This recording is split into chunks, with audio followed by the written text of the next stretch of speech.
Et si on nous avait menti, si toutes les règles de la vie qu'on nous a apprises étaient en fait fausses? Ce qu'on va explorer ensemble, c'est une plongée assez brutale dans les codes non écrits du pouvoir et de la réussite. C'est une vision machiavélique, c'est vrai, mais elle force à remettre en question tout ce qu'on pensait savoir. Ça commence fort avec cette phrase.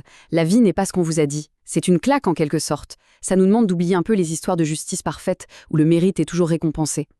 L'idée centrale ici, c'est que nous sommes tous des joueurs dans une partie, mais que la plupart d'entre nous ignorent les vraies règles. On adore nous vendre ce conte de fées, celui où la gentillesse et le travail acharné finissent toujours par triompher.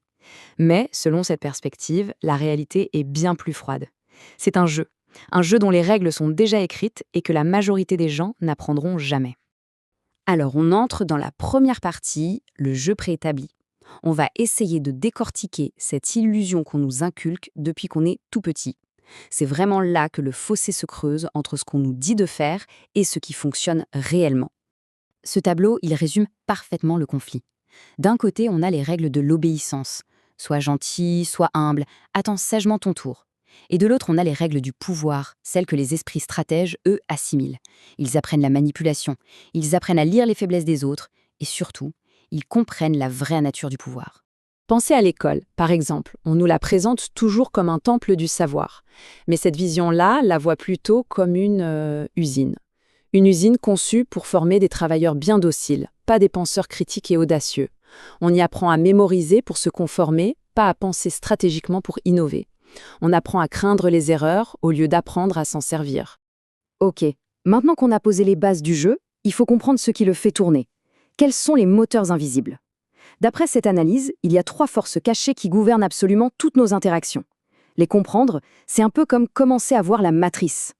Le premier moteur, l'intérêt personnel. L'idée est brutale, je sais. Personne n'agit jamais pour rien. Derrière chaque acte de bonté, même le plus pur en apparence, se cacherait un calcul, qu'il soit conscient ou non. On nous apprend à nous sentir coupables de penser à soi, alors que c'est en fait la règle numéro 1 de ce jeu. La deuxième force, c'est la peur. L'image de la laisse en visible est très forte. C'est ce qui nous contrôle tous, plus ou moins.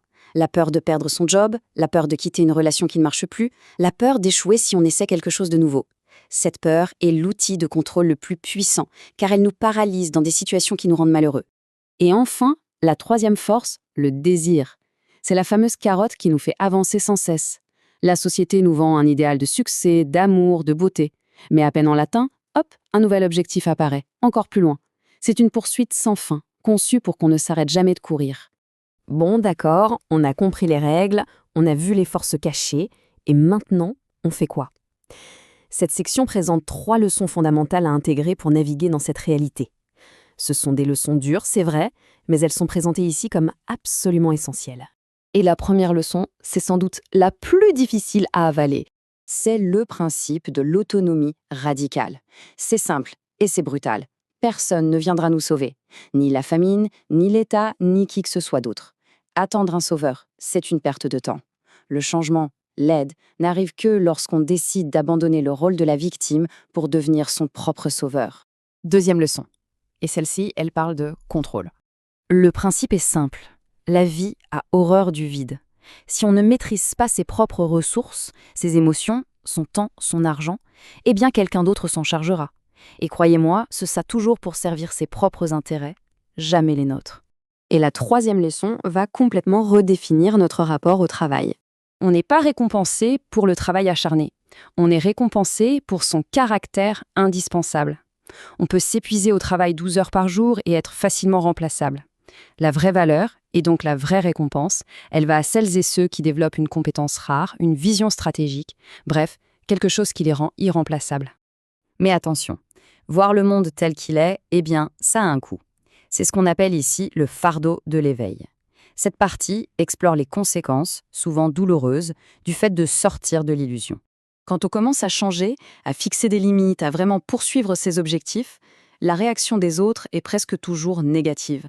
Les amis qui profitaient de notre gentillesse s'éloignent. La famille, habituée à notre docilité, peut se sentir menacée. Le groupe nous traite d'égoïstes, de bizarres. C'est le prix à payer quand on décide de sortir du rang. Face à cette solitude, cette citation offre une sorte de boussole. Elle suggère que la seule loyauté qui compte, au final, c'est celle qu'on a envers la personne qu'on était, avant que le monde n'impose ses attentes. C'est un appel à retrouver le courage de suivre ses propres rêves. Finalement, toute cette connaissance, toutes ces leçons nous ramènent à un carrefour, un point de décision inévitable où il n'y a que 2 chemins possibles. Pas 3, pas 4, 2. Et cette image résume tout. D'un côté, le confort bien chaud du conformisme, la chaleur du troupeau, une vie peut-être plus facile, mais dictée par les autres. De l'autre côté, la difficulté, la solitude de celui ou celle qui se construit soi-même.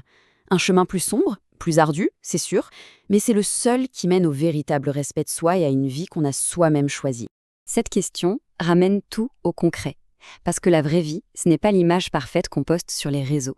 C'est ce qu'on fait quand personne ne regarde. Le vrai changement ne commence pas par une grande révélation, mais par la petite action qu'on posera ou non demain matin. Et on termine sur cet avertissement final, qui est presque une menace. Ne pas choisir, c'est quand même un choix. C'est le choix de laisser les autres décider à notre place. Et d'après cette philosophie, c'est la garantie absolue de se réveiller un jour avec une vie qui ne nous appartient pas. Une pensée à la fois profonde et très, très urgente.